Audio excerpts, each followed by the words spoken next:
question everything in pursuit of your purpose. Ask yourself, what if?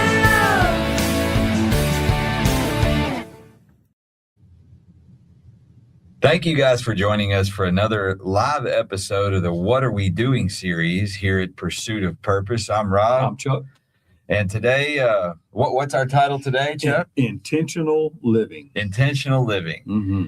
So thank you guys, and want to say a big thanks to all of you for joining us on the different platforms. Send out an apology that we are still not live back on Facebook.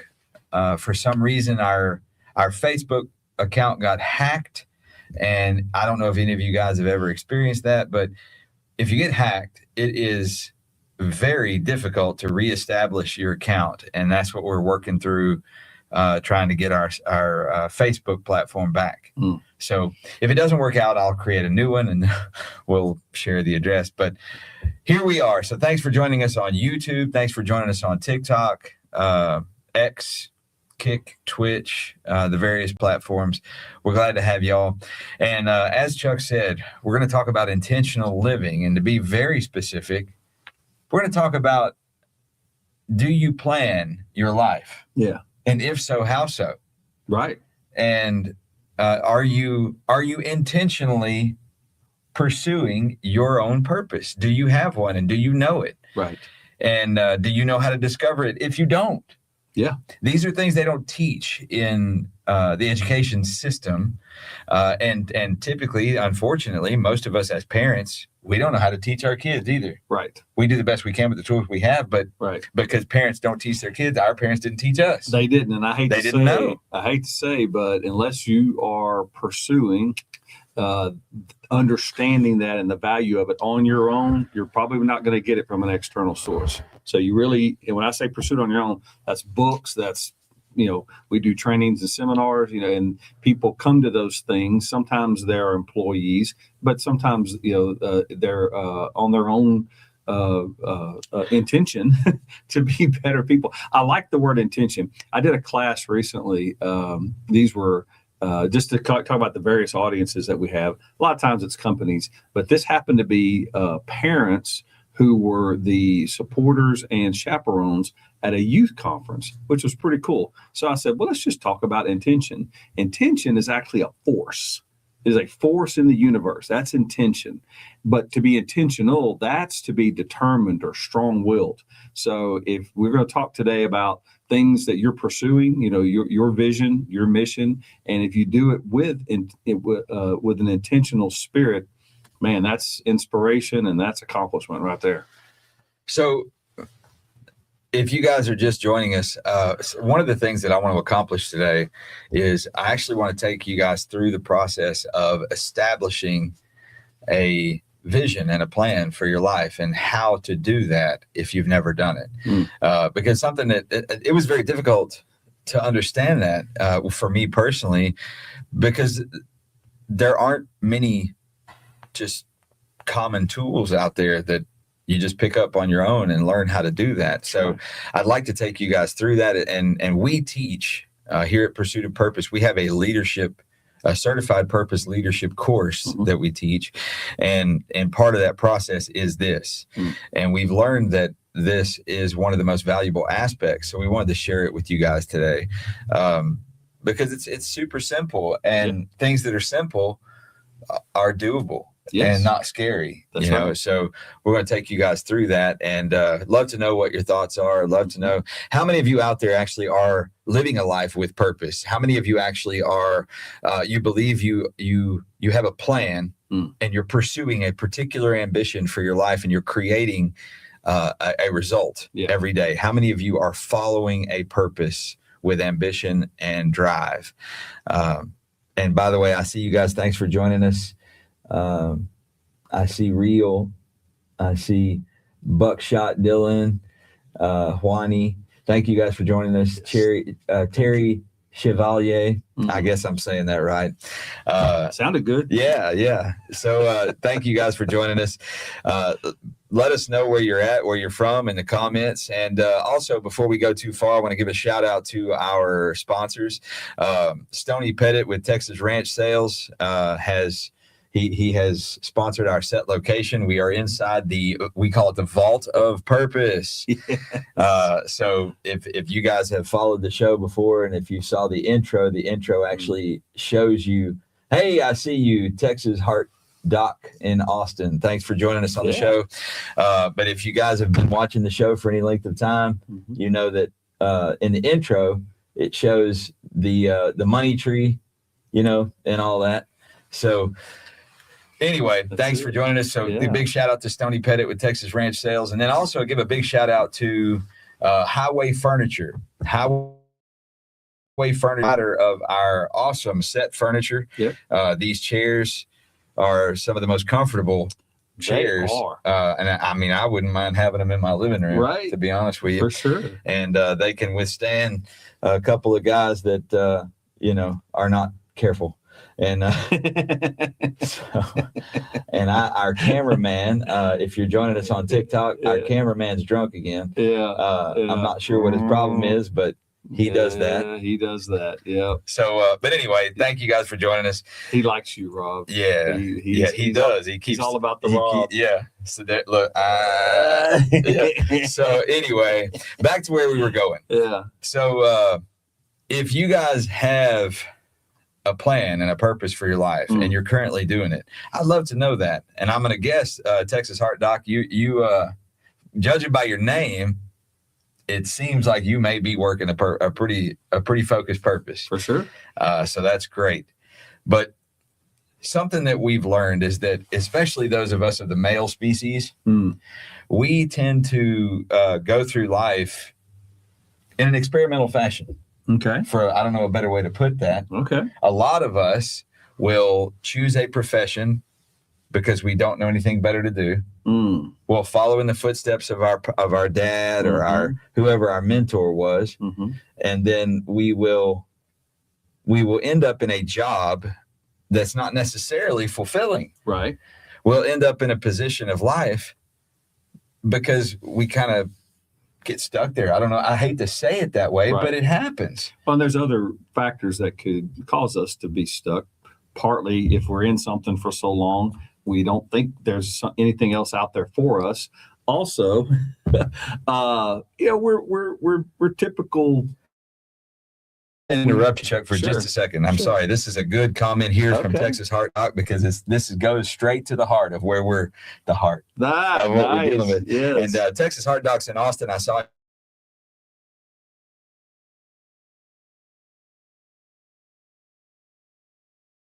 a portion at a hospital until a car accident ended my career. Oh man. Had to reinvent. That is the heart of what we do here at Pursue Purpose. The whole foundation of this practice was developed because of our personal reinvention. My personal reinvention. Like I went from, I've done a lot of things. I'm not going to list the whole thing. It would sound scary. I've been told that I had to be 250 years old to done all the stuff that I've done. But the sad thing is, much like you, Texas Heart Doc, I had to reinvent myself. Yes. I had to find purpose, and I had to develop a sense of ambition and drive and focus to really find fulfillment. And I'll bet, this is hard, Doc, that this part of your life is not being done to you, it's being done for you, because you have potential to create more than you ever would have done had you stayed in the career that you were, believe it or not, even though you were saving lives and changing lives as a heart doctor, you might actually have something in you that can touch millions of lives at a time. Which is profound. Absolutely. I can remember, Rob, I was probably about maybe 12. And I'm sorry you went through that, Texas. And my cousins and I were visiting our grandparents. And we didn't know that it was some of the final days for my grandfather. But, this is a man who sent a son off to war. He didn't come home, and all the tragedies that a lot of people have had to experience. But we're sitting on the board, it's getting a little dusk, and he's a quiet guy.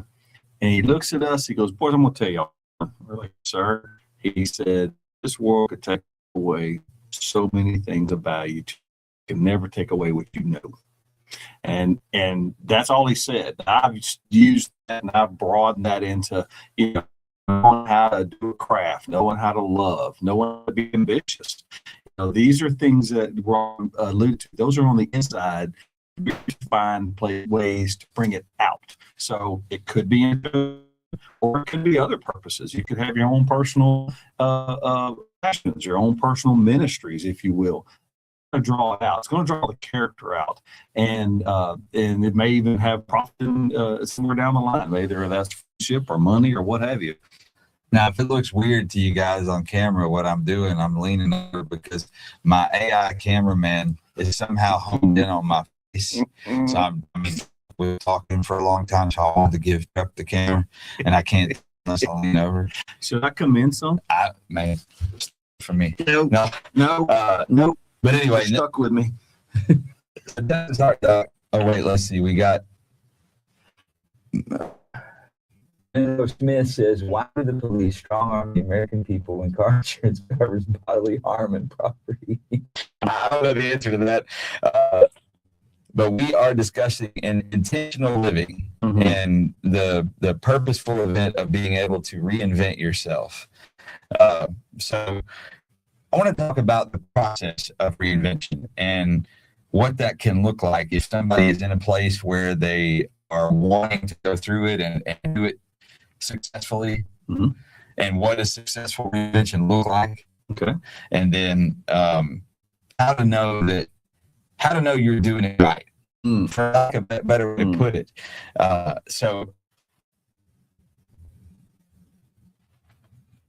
Menno Smith, I appreciate your comments. That's great, but we're going to stick to our topic. If you have not, please do. You can check out some of our full-length interviews.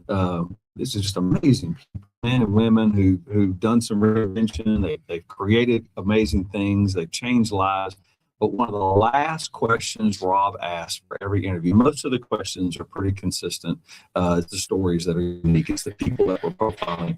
One of the last questions he asked folks, are you a success? And their answers have been pleasantly very surprising.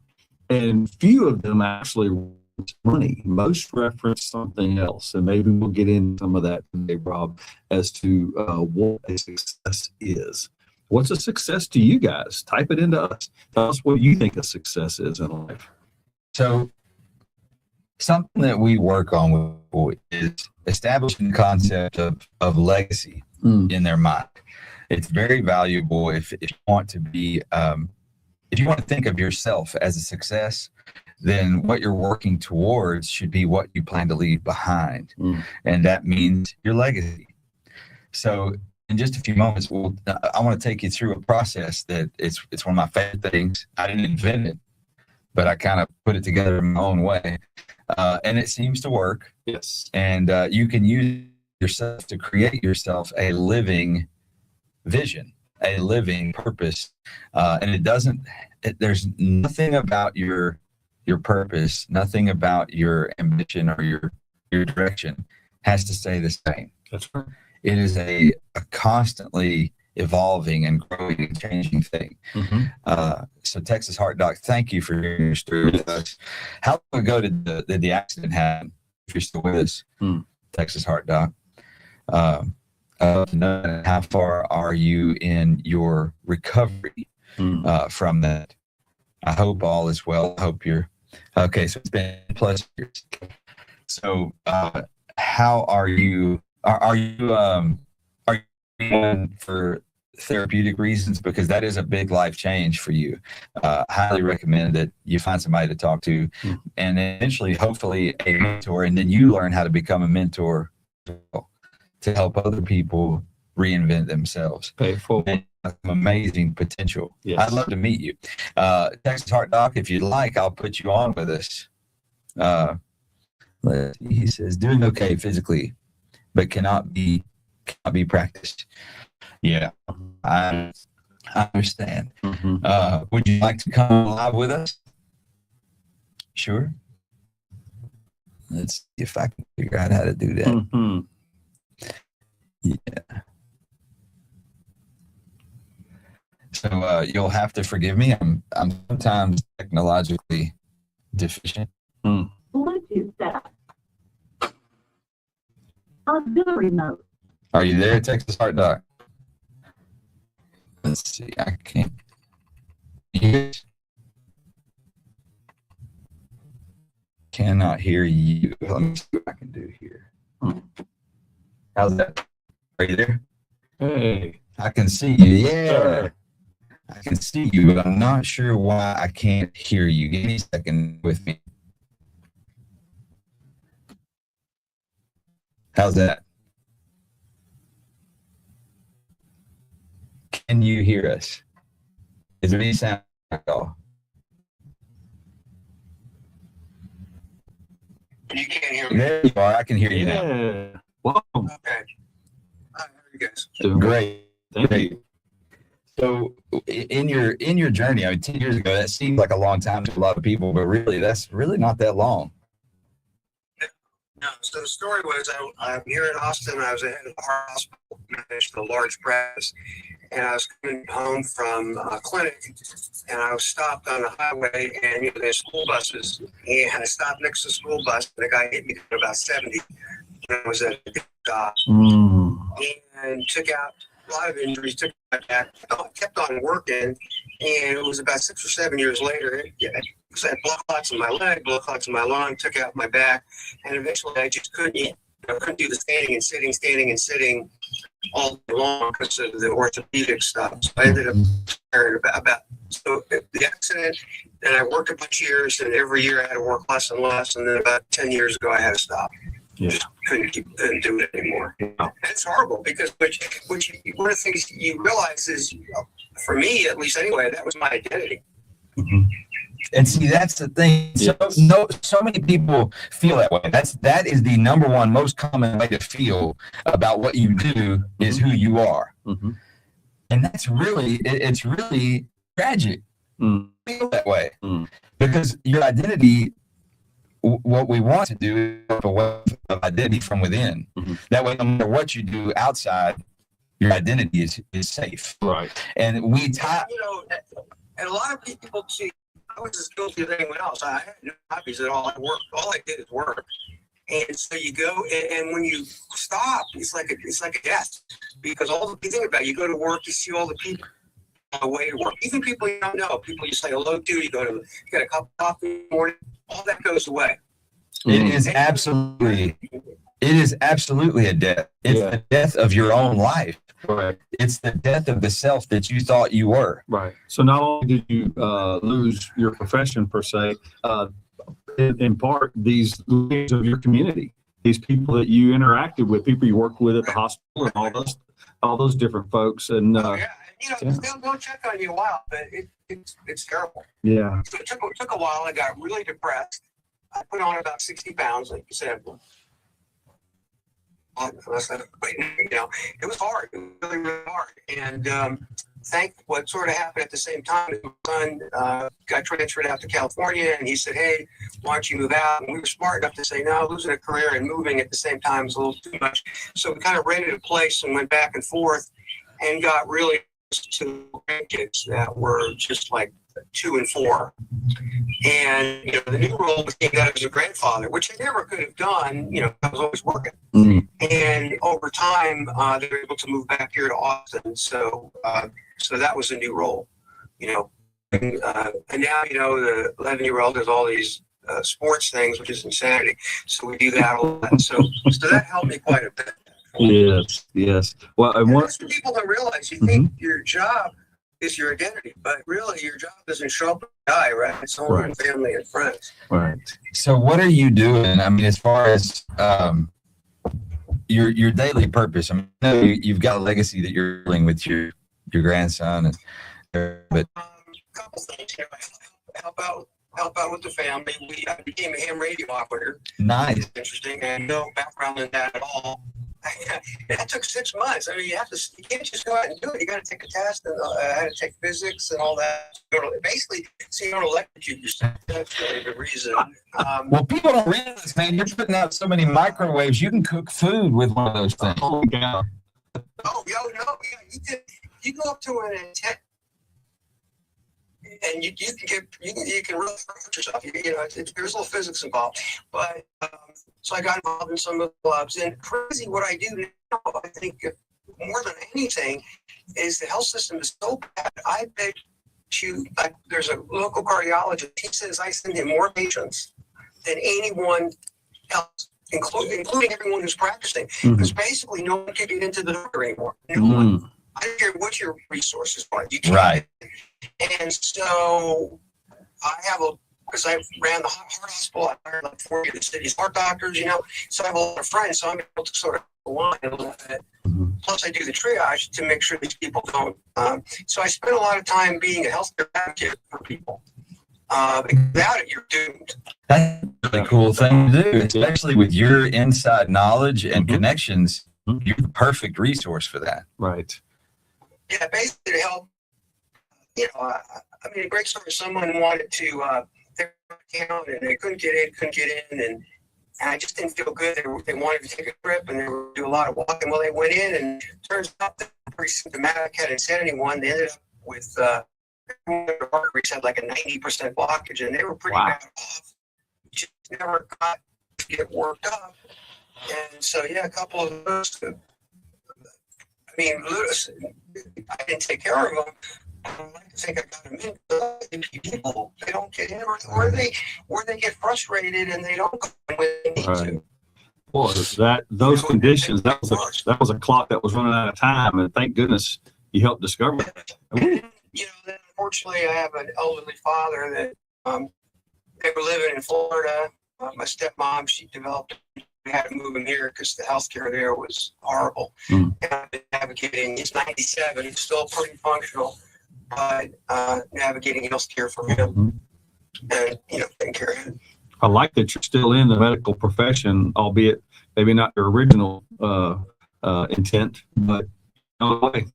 Yeah. On TikTok, I do some. I do things on TikTok. I do educational stuff, but about a lot of stuff about the GLPs and try to interact with them. So what do you mean? Tell me about that, about the GLP.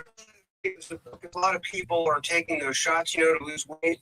So I've done a lot of educational TikToks about that. Well, are they good? Are they bad? Are the shots bad? I really think of all the things that ever happened in my career, these medicines that really have made an impact. First the statins came along and that really helped, but now we tell people forever, you got to lose weight, Yeah. It's really hard to do. Whatever. Because it's the sugar. They introduced processed sugar. Sugar became addictive. It's almost as addictive as heroin. I think it's worse. And basically, we became this obese nation. And I used to tell people, lose weight. And then I helped them on the stock program. I did that for a year, kind of a keto type diet. And it works, but it's hard to do. You're always hungry. And along come these shots like magic.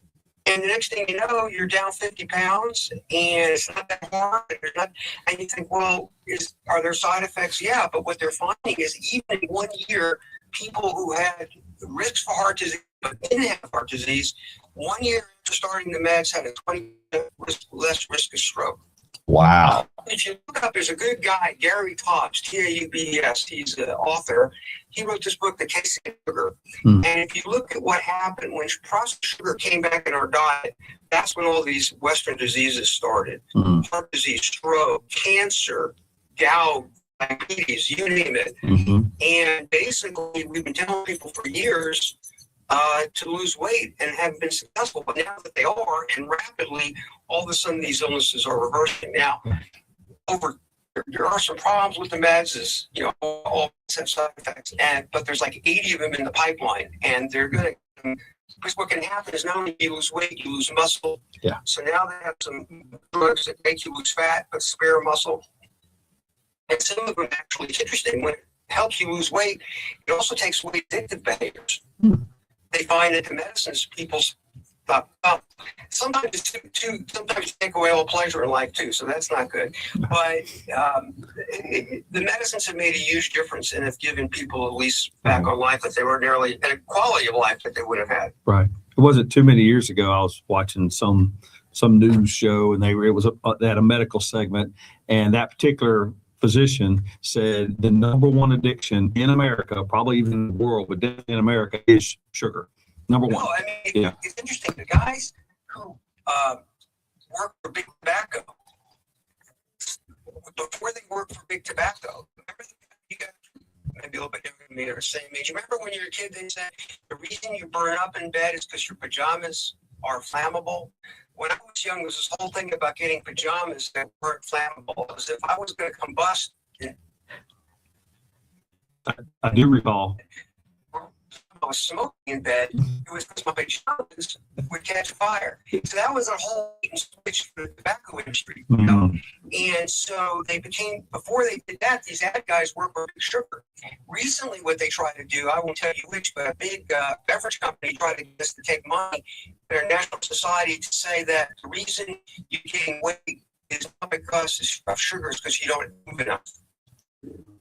Mm, And I'll keep you a secret, you can't exercise enough to exercise your way out of the kitchen. right. Yeah, you can't burn. Right. You can't burn that much sugar. Like it. There's and if you're Yeah. drinking, like I'm gonna just call them sodas because Mhm. everybody knows what I'm talking about. But if you're drinking that liquid sugar goes straight into the wrong places. Right. Like it's Right.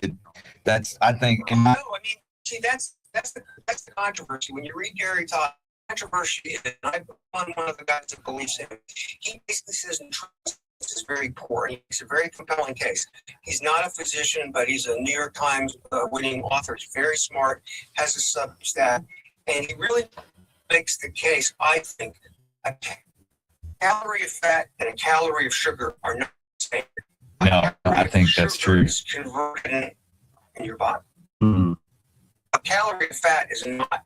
You need sugar to trigger insulin release. The insulin is what lays down the fat. That's why if you go on a low carb diet, all of a sudden you lose weight because you can no longer lay down fat because your insulin levels are down. mm, And yet, what happened was that we figured out that makes heart disease. So we say go on a low fat diet, but to make the food taste good, what do? We filled it with sugar. So paradoxically, we made everyone worse. right. It wasn't many years ago. There Now was you a got lower sugar and lower fat. there's another gentleman I was visiting with, and he had drank a certain soda brand for years and years. You know, like sometimes as few as 3 to 6 in a day. And so he's in there talking to his doc, and his doc said, "How many of these you drinking?" He goes, "I can drink as many as a 6-pack in a day." He said, "Hold on, I'll be right back." And he said, "Hey, let me an exam." He comes back a little mason jar, and he's got sugar nearly full of his jar. And he hands it to me. He goes, "Here, drink this." He goes, "You kidding?" He goes, "No, drink it." He goes, "I can't. It's sugar. It's powder." He goes, "But you're doing it. You're doing it every day. You're doing it 6 times a day." He said, "That's when my eyes opened." The average American eats 150 pounds of sugar a year Mm, per person. Anyway, well, but I really think what taught me about your life here was this idea that because it happened to me that you lose your identity and you can't just sit around and do nothing. You got to do something. We're not wired to do nothing, right. and it's very difficult for people to think they have value. And I think it's so much easier to sit and scroll on the phone, watch TV, and life just goes out the window. I appreciate your honesty about your transformation, if you will. Like, I remember a few things that you said. Well, good game. I was, like I said, gain weight and all that. I hate my emotions. There you go. I hate my emotions. I can't show you that I was 60 pounds heavier. But at some point, whatever was inside drawn out, and then you obviously have a very full life now, and that's an excellent story for our. A friend called me and said, "Your brain still work?" And I said, "Yeah." And he said, "Well, you can't just sit around and do nothing." And we actually started a diet program that helped people. It was more of you have these low carb meal replacements where you use low carb meal replacements for 2 meals a day and then 1 meal a day. And it worked great. It was essentially a keto. And we had a coach and we created this whole program. But economically, it was just too hard and people just had too much trouble doing it. But So we lost. Some people did lose a lot of weight.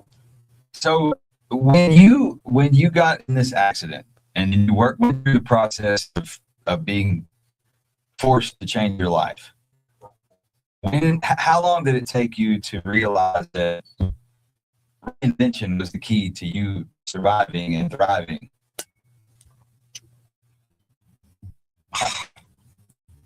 Well, I think about a year. I was so depressed and so lost. You know, Did you realize you were depressed, or was it a shock for really, you? some of my friends calling me up saying, "Yeah, I mean, I kind of did, but you know, I got the grandkids.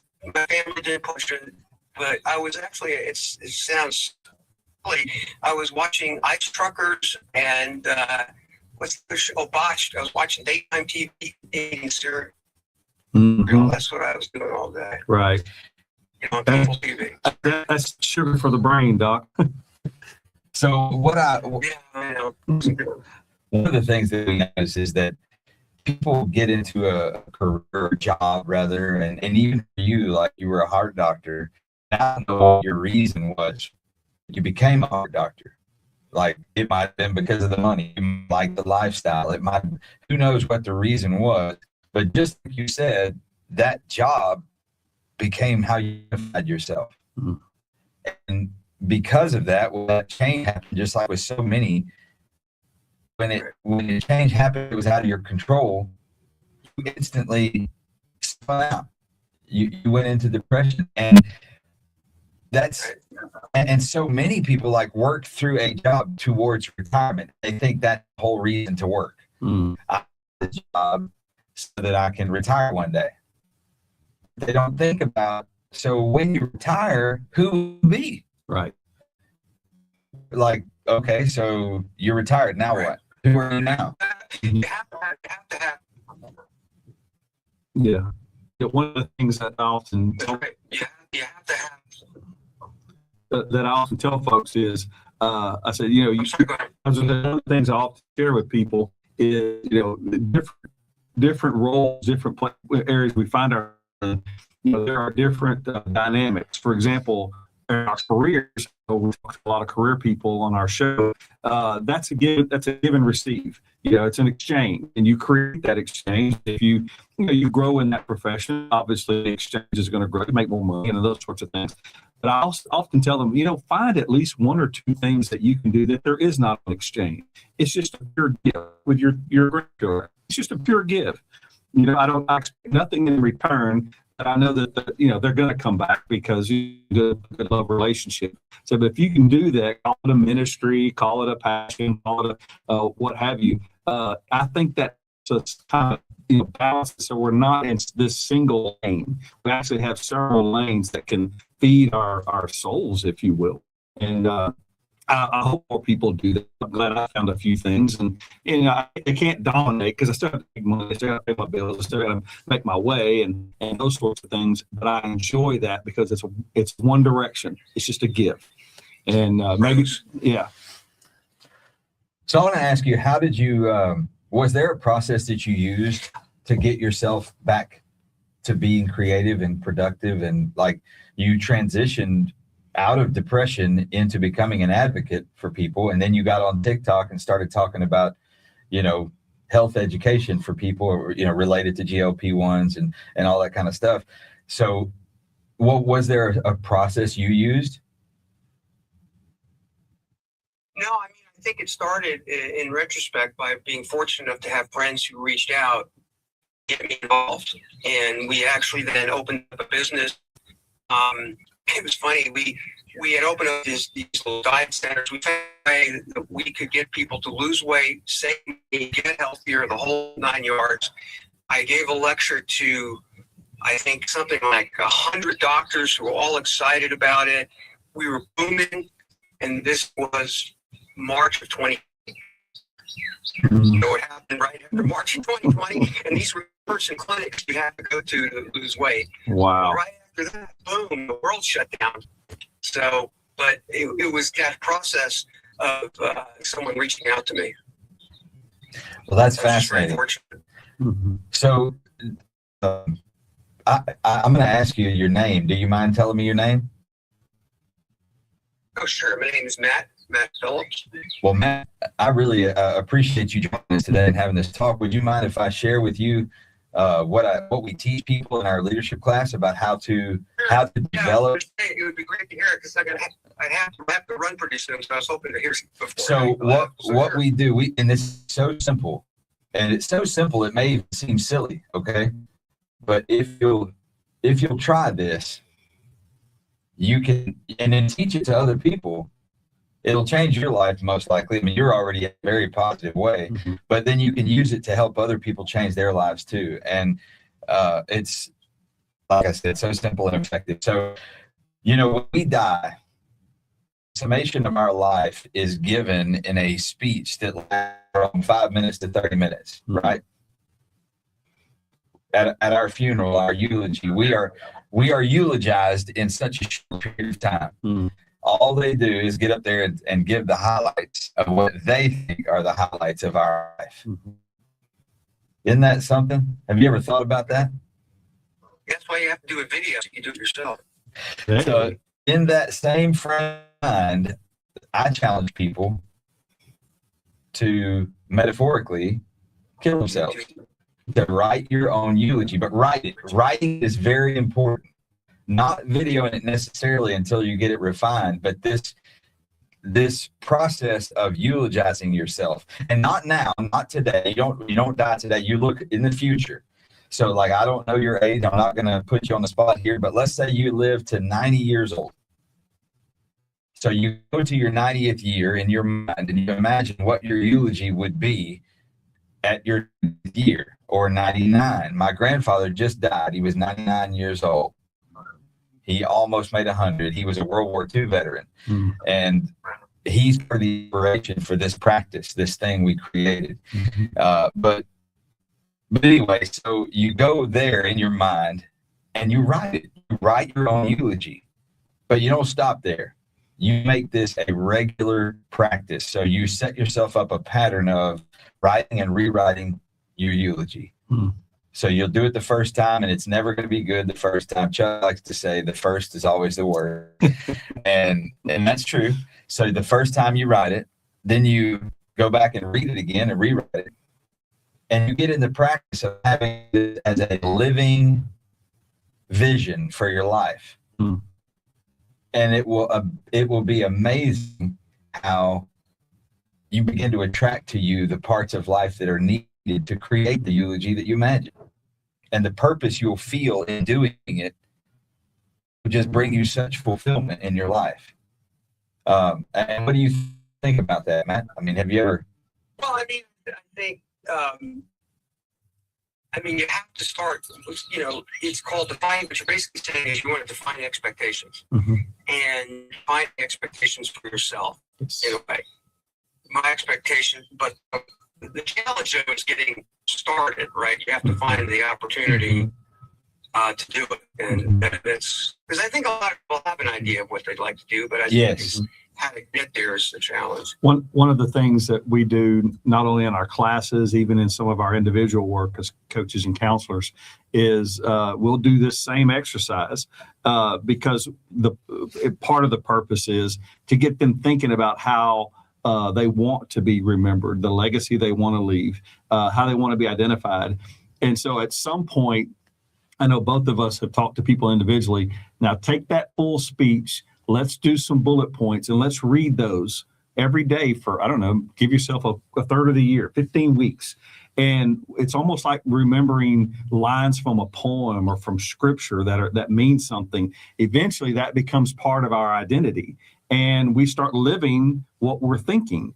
And then it just keeps, growing into this whole new incarnation. It's kind of cool to see people do it. And you can see it as the more we visit with them, they come through on a regular basis. It doesn't take long. It's really impressive to see how quickly they start adapting these new things. And so can I ask you guys, I'm a little bit confused. Do you mentor people, or what else? What do you do? We do that.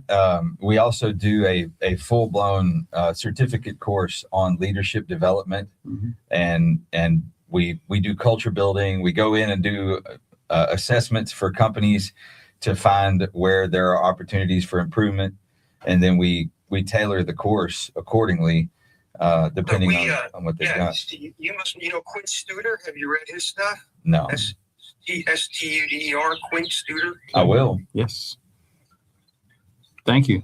I'll Yes. check that out for sure. Losing? No, I'm sorry. So Quinn Studer, Yeah. he, at least in our world, he did a lot of stuff with leadership. And one of the things, for example, we did is we have these physicians who came to work, and we sat all of them down. It's kind of like, I used to call it Moneyball remember the movie Moneyball? Yeah, oh yeah. Yes. Love Yeah, that movie. Jonah Hill. Yeah, Jonah Hill. So Jonah Hill said in the movie, he said it's not about any one player. It's about getting runs, and to get runs, you got to get hits. To get hits, to get on base. And he said we don't have to buy stars. We have to buy ways to get runs. And so what we would do as a physician is we said, okay, if we were going to have the best attributes as a doc, what would that be? And we broke it down into quality, service, people. And so we had these expectations for the doctors. For example, you treat all with respect. Now you say, well, that's silly. Why would you have to put that in writing? I'll give you an example. Or another one would be you take ownership of each patient encounter. Another one is you want to do quality work, right? So then I have a guy that shows up. I'm the leader of the group, the head doc, and the guy shows up 3 hours late in a small town. And the first thing he says is, cancel my first patient, who waited a month to see him, who was related to the office manager. And why was he late? Because he decided to do a pacemaker when someone else could have done it. And, so I sit down with him and said, hey, you signed this compact. You signed this list of defined expectations. Did you treat everyone with respect? No, you didn't respect the patient. You didn't respect your colleague whose office you went into. You certainly didn't respect the nurse who got her family member. Did you show up on time? Obviously not. Did you give a quality care? No. And it's instead of saying, well, you're a bad doctor, I could say you disagreed with these things that you agreed to do, because all the times you get, well, don't you know how important I am? I don't care how important you are. I don't care if you're the busiest doctor we got. You said you would treat all with respect. You didn't. And then we have the same expectations of the organization for the physicians. They will have quality equipment. So like when our EMR, electronic record, kept dying, it would die. You'd be in the middle of clinic and the thing would stop. And basically your patients are sitting there, but you couldn't access the records, no more paper charts. So we went to the administrators and went, wait a minute, how are we supposed to practice if we have this electronic health system put together with glue? It keeps stopping. We can't do our job. You agreed. And they went, you're right. We're going to spend the money and get a new. And because what we used to say is, in terms of a business, the culture of the business will beat strategy for eat strategy for lunch. Strategy is irrelevant of a business unless you have a good culture to execute it. That's right. And you can't have a good culture unless you create it. And the only way to create culture is to set expectations of everyone in writing in advance, and then hold them accountable for that, evaluate them on those expectations, because the other flip side is what you evaluate, you'll get done. That's right. And the one I really like that we've used all the time is what you permit, you promote. So when you allow this crazy behavior to go on, you're telling everyone that that's permissible behavior. So anyway, I spent a lot of time talking about what you're doing. We built our group here in town was nationally known for this. And I used to go around the country lecturing about it. I love it. That everything that you said perfect. More at a group level than at a personal level. Everything you said perfectly fits a lot of what we teach. That is exactly right. And obviously that changed the culture. That's a lot of what we do is we do a top to bottom evaluation. And then we get with the folks at the top, whether that's owners or, top tier leaders and managers, and begin to get that, get those definitions. And then as we work our way down through the hierarchy, we begin to make those culture adjustments. Well, I'll tell you what, Matt, I'd love to meet you. And if there's ever anything that I'd actually like to extend an invitation to you to come on and be our guest for a feature interview about you, because based on everything we've learned from you on this little show we've done, I think your story would be great. I think our audience would love it. And I'd like to Do get. you have, I try to message, can I message you within the app? Or you Yeah. if my site is Texas Heart Doc. I think you could just send me a direct message and I'll give you my contact. Okay. CX Heart Doc, I think. Let me see if I can message you. I have to join your fan club. Let me see how I do that. I don't know about all that. But yeah. Yes, I yes. can't send you. I'll give you a heartbeat. Mhm. Thank you. No, I don't know if I can send you a message. You can. You can't. Did you know that? No, I thought it could. I mean, people send them. No, you may need to change it. You have to become like, even as a super fan, I can't. That's weird. I didn't know that. All right. Well, No. There's nothing, when you open up your guys.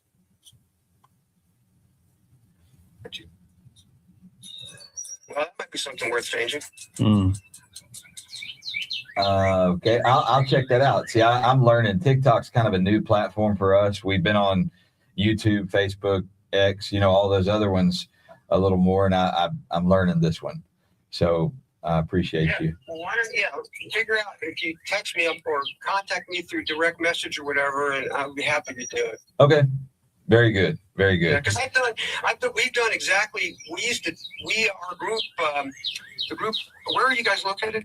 Southeast Texas. We're in Beaumont, actually. Oh, Beaumont, yeah. So we're in Austin. I used to run the Heart Hospital of Austin, Mhm. and our group has I don't know. I hired 40 of the cardiologists in the city of Austin. Our group probably has 60 now, and it's funny. Where doctors mostly go to work, Hmm. where their wife went to high school. That's fascinating. That is. Yeah, because for us it doesn't matter. It's 70 degrees fluorescent light. That's where we work. It's where the spouse, and so they want to be near their parents. And so if you live in a city like Austin, which is pretty nice and has good schools, Mhm. it's really easy to find docs. Mhm. Anyway, but our group founded this benchmarking group where a quarter of the nation's cardiologists get together, and they spent a lot of time talking about culture. And the local hospital here, St. David's, they won the Baldrige Award. I don't know if you know what that is. That's a very tough award to get, where where you have to hardwire excellence into the culture. Okay. And they spent a lot of time and effort. And when I've gone there, Uh-oh. Uh-oh. We lost him. I think so. I lost you. When I've gone there a lot, you can see it's hardwired in. They ask you, "Are you in pain? Can I help you?" They've hardwired in all these things. So yeah, I'd be happy to talk about it anytime. Okay. Very Do you good. have a website or something? Because it's not on your thing either. We don't actually have a traditional website. We do everything on social media, and we all our business is derived through word of mouth referrals. And what's the name of the company then? Pursuit of Purpose. We are on Google. We do have that, but it's kind of intentional that we don't have a website. I guess maybe somebody will probably convince me someday, and I'll set one up. I think, I spent a lot of time. I think here's the problem. I don't care what your job is. You got to have meaning in the job. And I'll tell you we had the mail lady. Every day I would get to work early because I had to get to Austin, and I went to go look, and I met the mail lady, and I would talk to her because she knew everything that was going on in the practice because she goes from room to room. Right. And she had the greatest attitude. She loved her job. I mean, you think, okay, well, how important can it be? But it's very important. She's making sure all of us get our documents. And you run across these people who have these, which you would not consider maybe the highest tech or most prestigious jobs, but they make the best of it because they enjoy what they do. They enjoy being with people. They do a great job of it. And they're the luckiest people because so many other people go to work and just count the hours. You Right. can't do that. Right. I mean, if you have to work to make money, you do it. But then you got to find something that gives you some kind of purpose. That's right. So Otherwise, you just, Susie, we've got a lot of comments that are flowing. I'm sure you can see them, Matt. But Susie says, I love the sound of your program, but remember, most who are lost don't come from privilege. And I'm going to tell you, Susie, it's very important for you to hear what I'm about to tell you. I don't come from privilege at all. I come from a very humble background. Our family, my family of origin was not monetarily well off at all. There was times in our lives where we didn't have a house. So there's plenty to work with. And every person, no matter who you are, no matter where you are, no matter what you come from or what you're doing, you can operate from a place of abundance and create a place of wealth. I promise you. Yeah, and that's kind of what I was saying is that I went through med school. The military paid for it. I didn't have any money. I was lucky. My parents were teachers, but the people that I've seen in my life who were the most happy often are the ones who have the jobs you least expected. It's their view of life. They That's make right. everything. They realize, you know what I tell people, the currency of life is the impact that you make on others. That's it.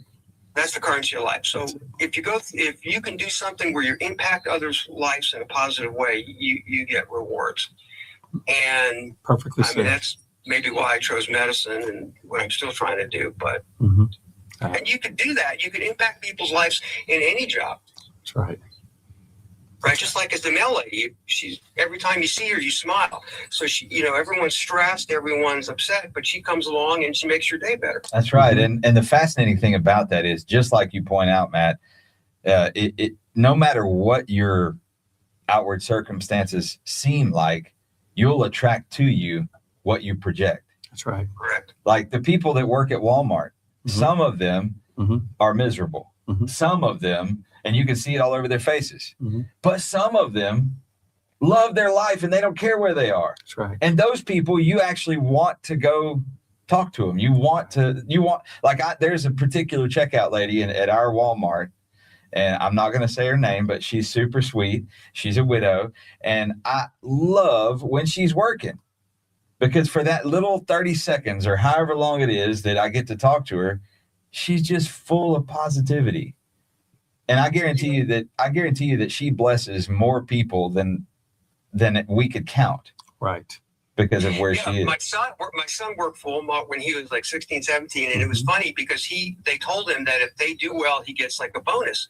So he would go to the store manager every day and say, how do we do today? And the guy's, why do you want to know? He says, because I want to know if, we're going to get a bonus. And he was so invested. Was Walmart doing well? And he was just an hourly worker. But he felt like, okay, I'm going to be part of the team. And if I work hard, maybe they'll make more money and I'll get a bonus. He bought in. You bought in. I love it. Actually, believe it or not, working at that little Walmart, I kid you not, at that little Walmart for all through his school, he put away like $8,000 in a pension, IRA money. Wow. Because they match everything. If you just keep doing it, you saved it. Yeah. Just working at Walmart. Yeah. That is an excellent story and a good example for a lot of the young folks that could be listening to our show today about it's really that simple method can pay tremendous dividends, and not just from the money standpoint. I mean, the lessons that your son learned about himself, about how to get into the system and make the system work and be a giver. And then of course, with some expectation of return. That's wonderful. Yes. Right.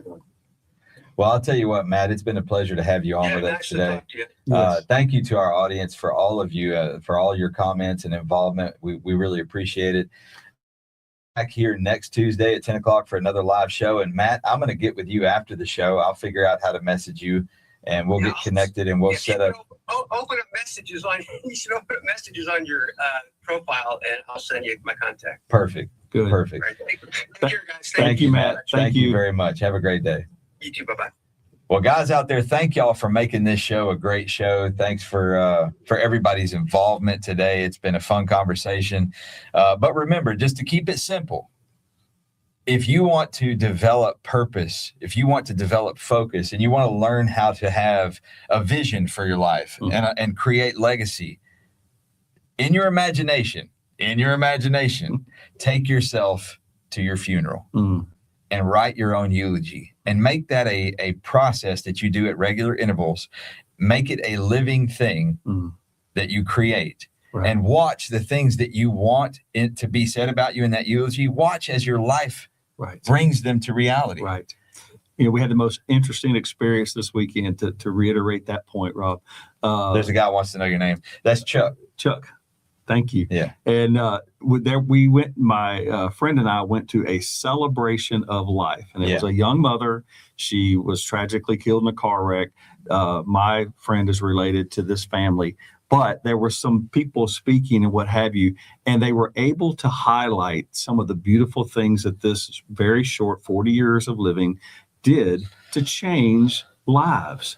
And I thought, wow, it was a celebration. So start working now as to how will people celebrate you? How do you want them to celebrate you? And boy, watch life grow exponentially. So thank you, Casey Joe. I may take you up on that. If you can message me, I'd like to learn more about that. We have somebody offering to help us be a moderator. Remember, we've heard about that a couple of times on our show. And yeah, I would appreciate that. Thank you. So guys, thank you so much. We really appreciate it. Thank you for allowing us to become a part of the pursuit of your purpose. Mm-hmm. We hope y'all have a great day. Join us next Tuesday, same time, same place. Y'all have a great day. Question every